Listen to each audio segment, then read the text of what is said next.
অতি দুৰ্ভাগ্যৰ কথা যে আজি 1906 ৰাষ্ট্ৰপতি অধ্যাদেশৰ জাৰিৰ জৰিয়তে কোচাছমুখী জনজাতিৰ মৰ্যাদা পাল।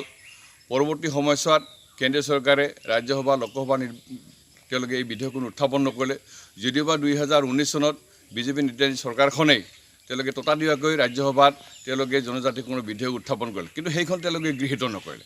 আকৌ একেখন চৰকাৰে এতিয়া কৈছে যে কোচাছমুখী বা অসমৰ 5 জনগোষ্ঠী জনজাতিকৰণ কৰাৰ ক্ষেত্ৰত অসম চৰকাৰৰ মানে অনুমোদন লাগিব, আৰ্হি লাগিব। যদি আৰ্হি প্ৰস্তুত হোৱা নাছিল, মডুলিটি যেনেকৈ প্ৰস্তুত হোৱা নাছিল বা অসম চৰকাৰে কেনেকৈ জনজাতিকৰণ কৰিব কোনো ধৰণৰ নিৰ্ধাৰণ কৰি দিয়া নাছিল, তেতিয়াহ'লে কেন্দ্ৰীয় চৰকাৰে ৰাজ্যসভাত এখন মানে ভুৱা মানে ৰাইজক দেখুৱাবৰ কাৰণে বা 6 জনগোষ্ঠীক সন্তুষ্ট কৰিবৰ কাৰণে এখন বিধেয়ক উত্থাপন কৰিছিল, এই কথা যদি প্ৰমাণিত। কিন্তু ইয়াতকৈ দুৰ্ভাগ্যৰ কথা যে আজি দেশকৈ কোচাছমুখী জনগোষ্ঠীক জনজাতিকৰণৰ আজি যিটো সদিচ্ছা সেইটো কেন্দ্ৰীয় বা ৰাজ্য চৰকাৰ নাই, সেই কথাটো প্ৰমাণ হৈছে। আজি আমাৰ মানে KAC বা কোচাছমুখী ডেভেলপমেণ্ট কাউন্সিলত আজি কোচাছমুখী জনগোষ্ঠীৰ কেইবাটা সংগঠন বৰমূৰীয়া তাত অনুষ্ঠিত হৈ আছে। তেওঁলোকে আজি জনজাতিকৰণৰ বিৰুদ্ধে ক্ষোভ প্ৰকাশ কৰিছে। কিন্তু মই ক'ব খোজোঁ যে আপোনালোকে এফালে চৰকাৰৰ মদস্পুষ্ট হৈ আছে, এফালে চৰকাৰৰ প্ৰবক্তাৰ ৰূপত আপোনালোকে মানে জনজাতিকৰণৰ কথাটোক মানে কৈ আছে, আনফালে আপোনালোকে শাসকীয় দলৰ আজি চৰকাৰী বিষয় বাবদ আপোনালোকে অধিষ্ঠিত হৈ আছে। মই ক'ব খোজোঁ আপোনালোকে যদি সঁচা অৰ্থতেই কোচাছমুখী জনগোষ্ঠীৰ জনজাতিকৰণ বিচাৰে, কোচাছমুখী জনগোষ্ঠীৰ জাতীয় সমস্যা সমাধান বিচাৰে, তেতিয়াহ'লে তাৎক্ষণিকভাৱে আপোনালোকে KAC বা KRDCৰ আপোনালোকৰ যিবিলাক বিষয়বাব আছে সেইবিলাক ত্যাগ কৰি আহি ৰাজপথত ওলাই আহি কোচাছমুখী জনগোষ্ঠীৰ জনজাতিৰ সপক্ষে আপোনালোকে মাত মাতক।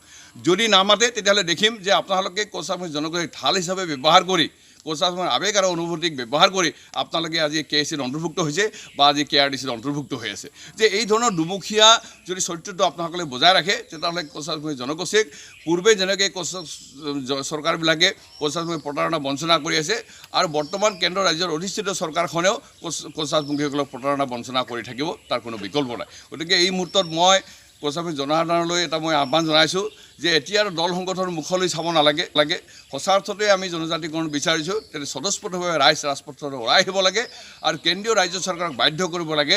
যদি আগন্তুক লোকসভা নিৰ্বাচনৰ আগতেই কোচাছমুখীক জনজাতিকৰণ নকৰে তেতিয়াহ'লে আমি বিজেপি দলক প্ৰত্যাখ্যান কৰিম।